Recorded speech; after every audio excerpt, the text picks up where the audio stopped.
Dying Light Enhanced Edition, not just another zombie game. Dying Light is an open-world RPG-style survivor horror game from the developer of the original Dead Island, and it shows. Dead Island is very cartoony compared to the more mature toned Dying Light. This is a much grittier game that takes itself much more seriously. You're an undercover agent named Kyle Crane, sent to infiltrate a quarantine zone. As soon as you get there, you see the place is crawling with zombies and other survivors. You're instantly bitten and infected. You're rescued by a woman named Jade, and she takes you back to the tower because she trusts you can help the remaining survivors.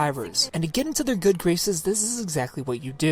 You're an errand boy. You do all the tough tasks that the others are afraid or too weak to do. As soon as you're healed up, you're taught how to do parkour. And this, unlike in Dead Island, gives you the opportunity to travel through the rooftops Assassin's Creed style. Unfortunately though, the parkour system isn't the greatest. There is no flow to it, and this lack of flow really stands out towards the end that I won't show to prevent spoilers, but unlike in Assassin's Creed, if you don't stop before you make a leap, your character is going to do a half jump and fall to his death. This no flow needs to be fixed for a sequel, and please let us climb down. Jumping down while I grab ledges is just a little too risky for my taste. Awkward parkour aside, I was in love with the game for the first few hours. I loved exploring the city and scavenging for weapons and items to craft better weapons, but Dying Light is missing the magic Dead Island had for me. While Dying Light is the second most believable zombie game I've played since The Last of Us, nothing about this world feels real or previously lived in. The world in Dying Light feels insanely generic. There's no moments, unless I overlook them, where you see a zombie stuck in the loop of a past life. Sure, some will be locked in the bathroom and houses, but they just feel like a gaming jump scare. Not like they belong there. Not like they once lived in the house you're going through. There is no human left in these zombies, ultimately turning them into a nuisance rather than a victim of their circumstances like Dead Island or even Telltale Games The Walking Dead does near perfectly. It would have been so much better for the tone they set out to hit if there was a dilemma or a struggle to kill. Maybe if it were more about panicking humans than just a bunch of zombies, because this really is just completing tasks while zombies bother you. That's it,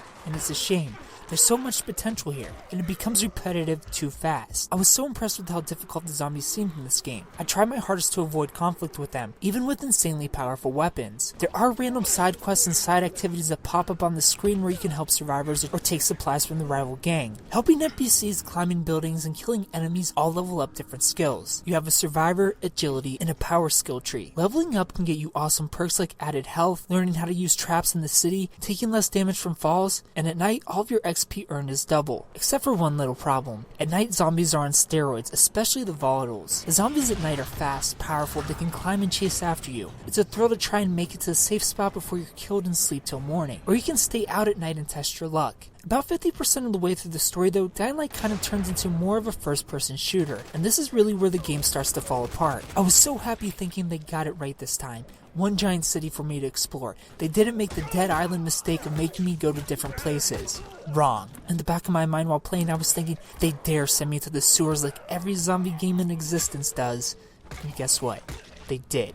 Just like Dead Island, they send you through the sewers and you end up in what I'm convinced is the exact same place you end up in Dead Island. I definitely got smacked with some deja vu, but you end up in a more crowded spot in the city. It's just no fun at all. I didn't even have the slightest urge to explore this section. It's so disappointing how predictable Dying Light ended up being, at least progression-wise. The actual story was throwing me all over the place. The story and gritty tone were a highlight of Dying Light for me. Making it to the end is worth dragging yourself through the FPS second half. And who knows, if you've never played Dead Island, maybe this game will blow you away, but having played the spiritual predecessor, I see just as many flaws as I do improvements. The game is gorgeous, but this beauty is only skin deep.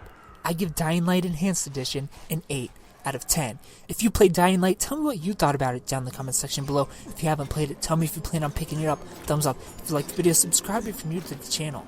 And tune in Monday for first impressions where we find out what game we're playing next. Thanks for watching.